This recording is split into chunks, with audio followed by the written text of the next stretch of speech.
ભરૂચ જિલ્લાના ઝઘડિયા તાલુકા મથકે આવેલ વીજ કંપનીની કચેરીના તાબા હેઠળ ઝઘડિયાથી લઈને મુલદ, ધારોલી, પંડવાણિયા સુધી સબસ્ટેશન તથા ફીડરો કાર્યરત છે।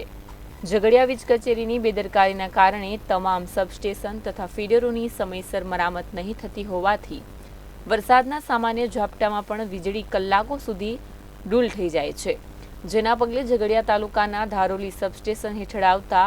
આંબોસ, સિયાલી, વાસણા, પડાલ, નવાગામ, મોરતલાવ, બોરજાઈ દરિયા, કડિયા ડુંગર જેટલા ફીડરોમાં જ્યોતિગ્રામ યોજનાના રહેણાંક વિસ્તારની વીજ લાઇનના ગ્રાહકોએ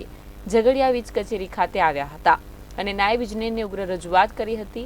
ભારતીય આદિવાસી પાર્ટીના આગેવાન દિલીપ વસાવાએ જણાવ્યું હતું કે જ્યારથી આ વીજ લાઇનો આ વિસ્તારમાં કાર્યરત થઈ છે ત્યારથી જ ધારોલી સબસ્ટેશન હેઠળ આવતા 10થી વધુ ફીડરો ઉપર સમયસર સમારકામ કરવામાં આવતું નથી, જેના કારણે અવારનવાર સામાન્ય પવનમાં પણ અથવા વરસાદી ઝાપટામાં વીજળી કલાકો સુધી ડૂલ થઈ જાય છે।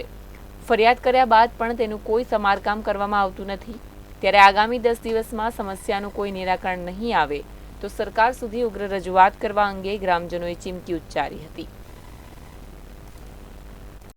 આજે આ ફીડર જે છે એનાથી જે ગામડોમાં લાઇટ નથી આવતી, જે મેન્ટેનન્સનો અભાવ છે, જે મેન્ટેનન્સ થતું નથી, અપૂરતો વીજળી પુરવઠો મળે છે,